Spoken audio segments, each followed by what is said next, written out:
नमस्कार दोस्तों, स्वागत है आपका आज की बेहद बड़ी और जरूरी खबरों में। लेकिन खबर में आगे बढ़ने से पहले अगर आप भी भाजपा सरकार का विरोध करते हैं तो आप अभी इस वीडियो को लाइक कीजिए और इस लाल बटन को दबाकर चैनल को फ्री में सब्सक्राइब करके घंटी बजाइए और कमेंट सेक्शन में लिखें जय हिंद। रुख करते हैं पहले खबर की तरफ। भाजपा कार्यालय में कोरोना का कहर, 75 नेता व कार्यकर्ता संक्रमित। जी हां दोस्तों, बिहार भाजपा के प्रदेश कार्यालय में कोरोना संक्रमित लोगों का आंकड़ा 75 से अधिक बताया जा रहा है। कोरोना से संक्रमित मरीजों में पार्टी के कई नेता और कार्यकर्ता शामिल है। मीडिया रिपोर्ट के अनुसार 1 दर्जन से अधिक पदाधिकारी कोरोना से संक्रमित हो गए हैं। संगठन महामंत्री, प्रदेश महामंत्री को कोरोना हुआ है। एक प्रदेश उपाध्यक्ष को भी कोरोना होने की सूचना है। इतनी बड़ी संख्या में नेताओं और कार्यकर्ताओं के संक्रमित होने से भाजपा की परेशानी बढ़ गई है। उल्लेखनीय है कि बिहार में इसी साल चुनाव होना है। कार्यालय में लगातार बैठकें होती रहती हैं। वर्चुअल बैठक और वर्चुअल रैली जैसे कार्यक्रम भी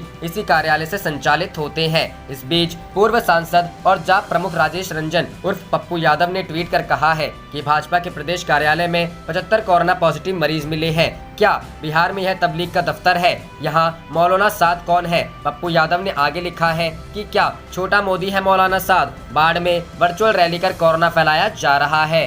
रुख करते हैं अगली खबर की तरफ। बिहार चुनाव 2020, तेजस्वी यादव ने भाजपा की वर्चुअल रैली पर लगाया तेजी से कोरोना फैलाने का आरोप। जी हां दोस्तों, बिहार में इन दिनों विधानसभा चुनाव की सुगबुगाहट है, जिसको लेकर सूबे में एक दूसरे सियासी दलों पर आरोप प्रत्यारोप आए दिन लगाए जा रहे हैं। इसी कड़ी में लालू के बेटा एवं राजद नेता तेजस्वी यादव ने मंगलवार को ट्वीट कर राज्य में लगातार बढ़ कोरोना संक्रमण को लेकर चिंता जताई। तेजस्वी ने चिंता जताते हुए लिखा कि सूबे में सीएम नीतीश कुमार के परिवार समेत मुख्यमंत्री आवास से जुड़े करीब 85 लोग कोरोना संक्रमित हो गए हैं। इसके अलावा तेजस्वी यादव ने लिखा कि भाजपा की वर्चुअल रैली की वजह से 75 भाजपाई कोरोना पॉजिटिव हो गए हैं। बिहार के मुख्य सचिव और सचिवालय के अनेक कर्मचारी भी कोरोना संक्रमित हो गए हैं। अन्य ट्वीट में तेजस्वी यादव ने लिखा कि जब राज्य में मुख्यमंत्री, डिप्टी सीएम और अन्य बड़े नेता और प्रशासनिक अधिकारी तक सुरक्षित नहीं है तो आम जनता कैसे सुरक्षित हो जाएगी।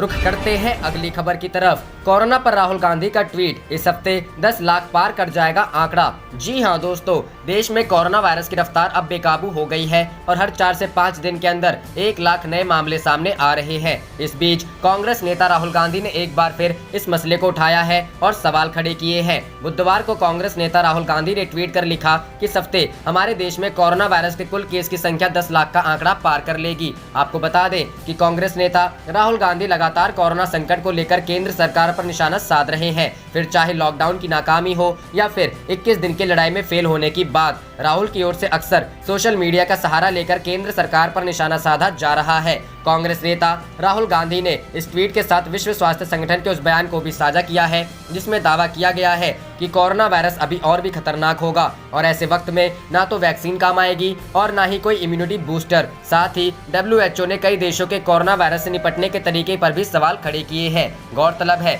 कि देश में कोरोना वायरस के कुल आंकड़ों की संख्या 9 लाख के पार चली गई है और पिछले काफी दिनों से अब हर रोज 25,000 से अधिक मामले सामने आ रहे हैं। यानी देश में हर 4 या 5 दिन में 1 लाख नए केस जुड़ रहे हैं। हालांकि देश में कोरोना वायरस को मात देकर ठीक होने वालों की संख्या में काफी अधिक है। 9 लाख कुल केस में से 5 लाख मरीज ठीक हो चुके हैं। रुख करते हैं अगली खबर की तरफ। बिहार कांग्रेस प्रवक्ता राजेश राठौड़ ने सरकार से की मांग, अभी नहीं हो राजनीतिक कार्यक्रम। जी हां दोस्तों, बिहार में कोरोना के मामले लगातार बढ़ रहे हैं और कई नेता भी इसकी चपेट में आ रहे हैं। इसे देखते हुए कांग्रेस प्रवक्ता राजेश राठौड़ ने आज बड़ा बयान दिया है। उन्होंने मांग की है कि कोरोना काल में राजनीतिक कार्यक्रम नहीं होना चाहिए। उन्होंने कहा है कि लोग रहेंगे तभी चुनाव होगा, सभी दलों को इसके लिए आगे आना चाहिए। बीजेपी और जेडीयू पर राजनीतिक कार्यक्रम करने को लेकर निशाना साधते हुए उन्होंने कहा है कि बोले व्यवस्था नहीं होने की वजह से लॉकडाउन लगाना पड़ रहा है, लोग संक्रमित हो रहे हैं लेकिन सरकार चुप्पी साधे हुए है। वहीं कोरोना संक्रमण बढ़ने के लिए आरजेडी ने भी बिहार सरकार को जिम्मेदार ठहराया है। आरजेडी प्रवक्ता मृत्युंजय तिवारी ने कहा है कि राज्य सरकार को इसे लेकर जवाब देना होगा। सरकार की ओर से संक्रमण रोकने के इंतजाम नहीं किए गए हैं। कांग्रेस प्रवक्ता राजेश राठौड़ के बयान पर बीजेपी ने भी प्रतिक्रिया दी है। एक कार्यक्रम के दौरान बीजेपी प्रवक्ता निखिल आनंद ने कहा है कि बीजेपी की ओर से कोई सार्वजनिक कार्यक्रम नहीं किया जा रहा है। हम विपक्ष से भी आग्रह करते हैं, राजनीति ना करें, कोरोना के खिलाफ लड़ाई सबको मिलकर लड़नी होगी।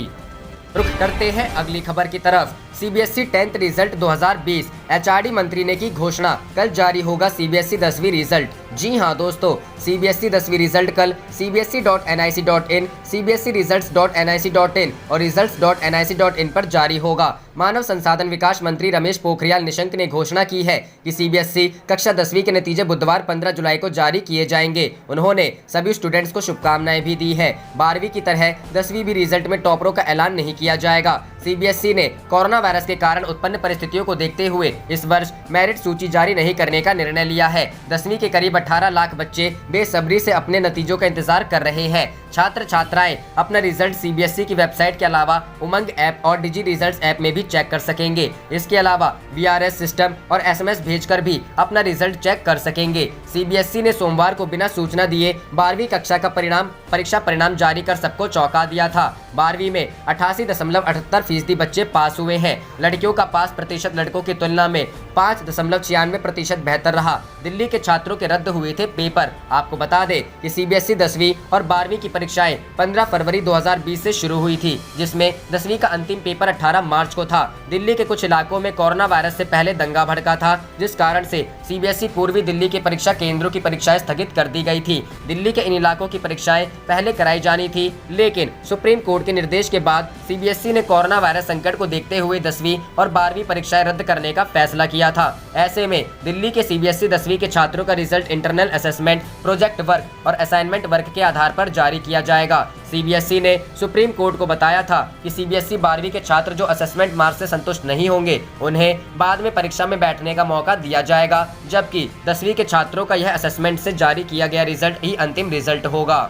रुख करते हैं अगली खबर की तरफ। सचिन पायलट समेत 3 मंत्री बर्खास्त, प्रदेश अध्यक्ष पद भी छीना गया। जी हां दोस्तों, राजस्थान के सियासी संकट में मुख्यमंत्री अशोक गहलोत का पलड़ा भारी दिख रहा है। कांग्रेस विधायक दल की बैठक में विधायकों ने अशोक गहलोत को अपना नेता माना और उप मुख्यमंत्री सचिन पायलट के खिलाफ कार्रवाई करने की मांग की। इसके बाद राजस्थान मंत्रिमंडल से सचिन पायलट और उनके 2 करीबी मंत्रियों को बर्खास्त किया जा रहा है। सचिन पायलट को मंत्रिमंडल से बर्खास्त किए जाने के साथ ही कांग्रेस प्रदेश अध्यक्ष के पद से भी हटा दिया गया है। उनकी जगह पर शिक्षा मंत्री गोविंद सिंह डोटासरा को प्रदेश अध्यक्ष बनाया गया है। सचिन पायलट के अलावा विश्वेंद्र सिंह और रमेश मीणा को मंत्रिमंडल से बर्खास्त कर दिया गया है। कांग्रेस प्रवक्ता रणदीप सिंह सुरजेवाला ने सचिन पायलट को प्रदेश अध्यक्ष के साथ ही मंत्री पद से हटाए जाने का ऐलान किया। सुरजेवाला ने कहा कि पायलट के साथ ही विश्वेंद्र सिंह और रमेश मीणा को भी मंत्री पद से हटाया जा रहा है। सुरजेवाला ने कहा कि कांग्रेस विधायक पायलट के खिलाफ कार्रवाई की मांग कर रहे थे।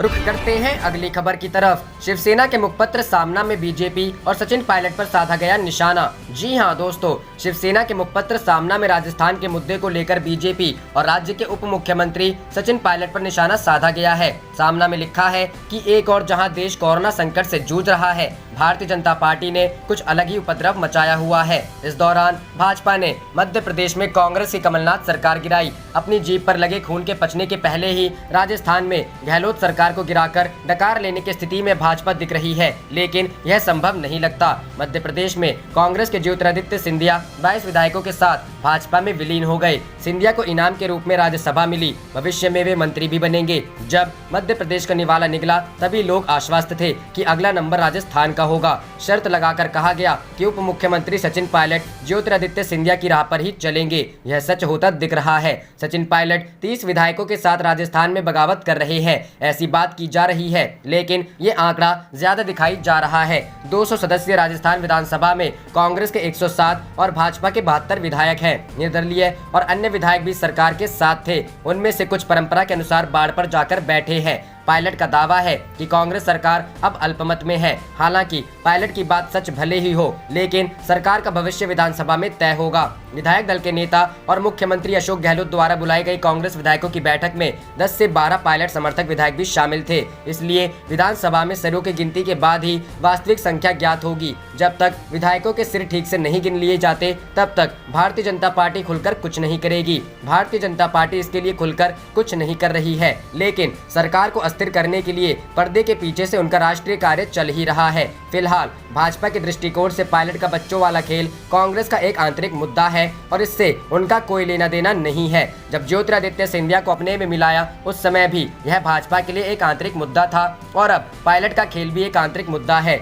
महाराष्ट्र में भाजपा ने अजीत पवार को साथ लेकर अल सुबह ही शपथ विधि कर ली, तब भी वो राकांपा का आंतरिक मामला था। रुख करते हैं अगली खबर की तरफ। राजस्थान में सियासी नुराकश्ती से महाराष्ट्र सरकार अलर्ट, सीएम उद्धव से मिले पवार। जी हां दोस्तों, राजस्थान में राजनीतिक घटनाक्रम के बीच महाराष्ट्र में चल रही गठबंधन की सरकार भी अलर्ट हो गई है। राष्ट्रवादी कांग्रेस पार्टी प्रमुख शरद पवार ने मुख्यमंत्री उद्धव ठाकरे से मुलाकात की है। बताया जा रहा है कि दोनों नेताओं के बीच राजस्थान के सियासी घटनाक्रम को लेकर चर्चा हुई है। सीएम उद्धव और शरद पवार के बीच राजस्थान के घटनाक्रम के अलावा महाराष्ट्र में अहम ब्यूरोक्रेटिक नियुक्ति को लेकर भी चर्चा हुई है। असल में शरद पवार ने सीएम उद्धव ठाकरे से 6 जुलाई को भी मुलाकात की थी। कहा जा रहा था कि एनसीपी और शिवसेना के बीच मुंबई में आईपीएस अधिकारियों के तबादले को लेकर कुछ तकरार है। महाराष्ट्र में चूंकि गृह मंत्रालय एनसीपी के पास है, ऐसे में मुंबई में आला पुलिस अधिकारियों के तबादलों के सारे फैसले गृह मंत्री अनिल देशमुख ले रहे हैं। शिवसेना चाहती है कि किसी भी तरह के तबादले की जानकारी उनके पास होनी चाहिए। बहरहाल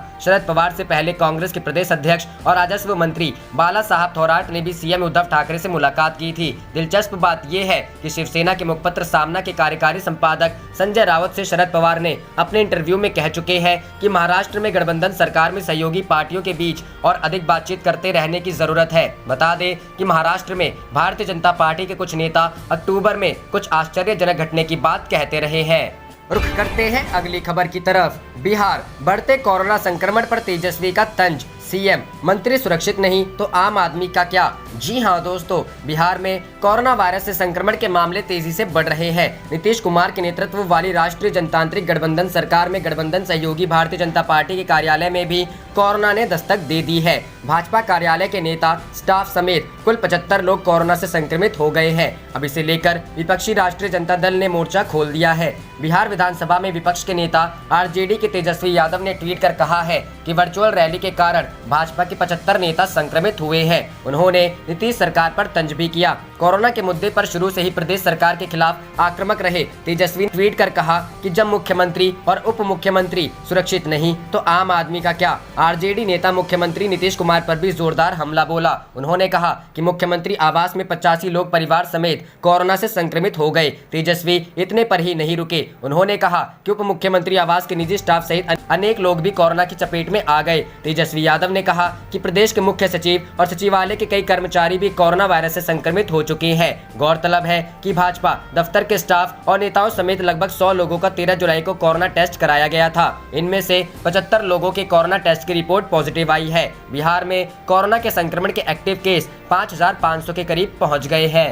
रुख करते हैं अगली खबर की तरफ। भगवान राम को नेपाली बताने पर अभिषेक मनु सिंघवी बोले, नेपाल के पीएम का बिगड़ गया है मानसिक संतुलन। जी हां दोस्तों, नेपाल के प्रधानमंत्री केपी ओली ने सोमवार को अजीबोगरीब बयान दिया। उन्होंने कहा कि भगवान राम नेपाली है और भारत में नकली अयोध्या है। केपी शर्मा ओली के इस बयान पर कांग्रेस नेता अभिषेक मनु सिंघवी ने कहा है कि ऐसा प्रतीत होता है कि नेपाल के प्रधानमंत्री ने अपना मानसिक संतुलन खो दिया है। उन्होंने अपने ट्वीट में लिखा, ऐसा प्रतीत होता है कि नेपाल के प्रधानमंत्री ने अपना मानसिक संतुलन खो दिया है या फिर वे चीन के कहने पर ऐसा बयान दे रहे हैं। पहले उन्होंने भारत की जमीन को अपना बता दिया और अब वह राम, सीता, अयोध्या और राम राज्य को अयोध्या से मीलों दूर नेपाल लेकर चले गए। आपको बता दें कि नेपाल के प्रधानमंत्री इन दिनों एक तरफ जहां अपनी कुर्सी बचाने के लिए लगातार तिकड़म कर रहे हैं तो वहीं दूसरी तरफ वह भारत के खिलाफ भी खूब बयानबाजी कर रहे हैं। चीन की शह पर चल रहे केपी ओली जनता की सहानुभूति बटोरने के लिए कभी नए नक्शे में भारतीय क्षेत्र को अपना बता रहे हैं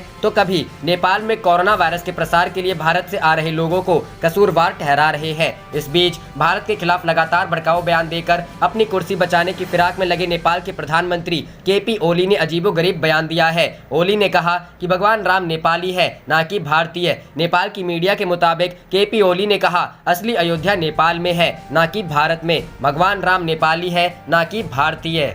रुख करते हैं अगली खबर की तरफ। बिहार, अक्टूबर नवंबर में लालू को मिल सकती है जमानत, कुछ दल उत्साहित तो कुछ बेपरवाह। जी हां दोस्तों, बिहार चुनाव से पहले आरजेडी ने तमाम तैयारियों की लिस्ट में सबसे ऊपर लालू प्रसाद यादव को पैरोल पर छुड़ाकर राज्य वापस लाने का प्लान बनाया है। अब पार्टी इस प्लान पर अमल भी करने लगी है। इस बीच लालू यादव के बिहार आने की खबरों के बीच तमाम राजनीतिक प्रतिक्रियाएं भी आने लगी है। लालू प्रसाद यादव की अक्टूबर नवंबर में संभावित जमानत के बाद बिहार आने की अटकलों पर खुशी जाहिर करते हुए आरजेडी विधायक शक्ति यादव ने कहा कि लालू प्रसाद के बारे समाचार सुनकर कार्यकर्ताओं में खुशी की लहर दौड़ गई है। कई दल और नेता नहीं चाहते कि लालू प्रसाद बाहर आए। आधी सजा पूरी होने के बाद लालू प्रसाद को जमानत मिल सकती है और मिलनी चाहिए भी। वहीं लालू प्रसाद की संभावित जमानत पर जेडीयू ने कहा कि वह जेल में रहेंगे या बाहर आएंगे, कोर्ट तय करेगी। उनकी जमानत होने न होने से चुनाव पर कोई फर्क नहीं पड़ेगा। 2010 में लालू प्रसाद थे, तब आरजेडी की करारी हार हुई थी।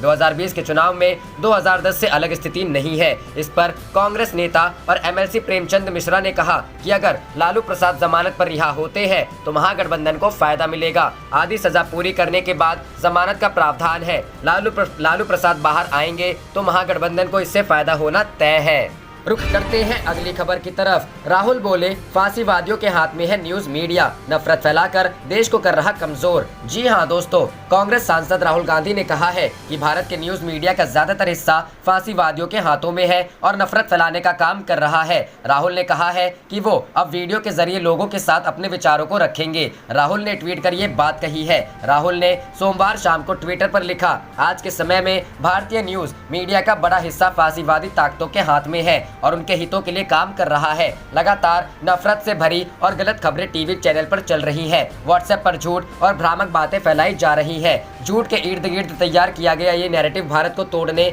और कई हिस्सों में बांटने का काम कर रहा है। अपने विचार वीडियो के जरिए शेयर करूंगा। एक और ट्वीट में राहुल ने कहा, मैं चाहता हूं कि हमारे वर्तमान इतिहास और जो वास्तविकता है वे उन लोगों के सामने स्पष्ट हो जो सच जानना चाहते हैं। मैंने फैसला लिया है कि इस कल से मैं रोज अपने विचार वीडियो के जरिए आप लोगों के साथ साझा करूंगा। कांग्रेस नेता इससे पहले भी मीडिया के रुख को लेकर नाराजगी जताते रहे हैं। काफी समय तक कांग्रेस ने टीवी चैनल्स का बायकॉट भी किया था और अपने प्रवक्ता भेजने बंद कर दिए थे। आक्रामक है राहुल गांधी। कांग्रेस अध्यक्ष रह चुके Rahul Gandhi corona virus, lockdown और उसके बाद चीन के साथ तनाव और गलवान घाटी में भारतीय सैनिकों की शहादत के मुद्दे पर खासे आक्रामक है। वो लगातार केंद्र सरकार और प्रधानमंत्री नरेंद्र मोदी को घेर रहे हैं। उनका कहना है कि कोरोना संकट से निपटने लॉकडाउन के तरीके में सरकार का रवैया ठीक नहीं रहा है।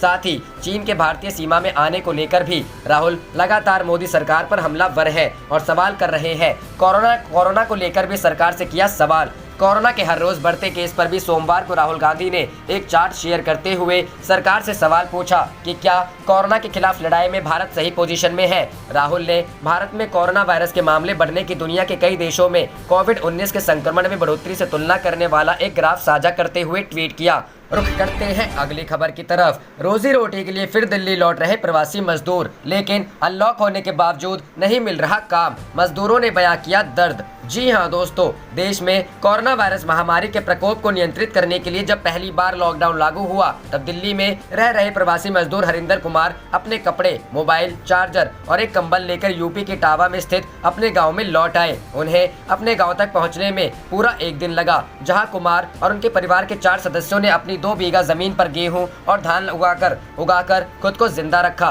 पिछले महीने बवाना इंडस्ट्रियल एरिया में सॉफ्ट ड्रिंक्स मैन्युफैक्चरिंग यूनिट से उनके मालिक का फोन आया और काम पर वापस लौटने के लिए कहा गया। इस बार वो बस से राष्ट्रीय राजधानी पहुंचे और उम्मीद थी कि यूनिट में 40 मजदूर मिलेंगे, मगर वहां सिर्फ 4 श्रमिक मिले। एक सप्ताह बाद यूनिट भी बंद हो गई और हरिंदर ने दोबारा इटावा लौटने की योजना बनाई। वो कहते हैं, मैं हर महीने 8,000 रुपए कमाता था। वहाँ मुझे जो एकमात्र काम लिया वो प्रति माह 3,000 रुपए के वेतन पर टेम्पो ट्रकों में नालीदार बक्से लोड करना था। इतने कम वेतन पर कोई अपना खर्चा पूरा नहीं कर सकता।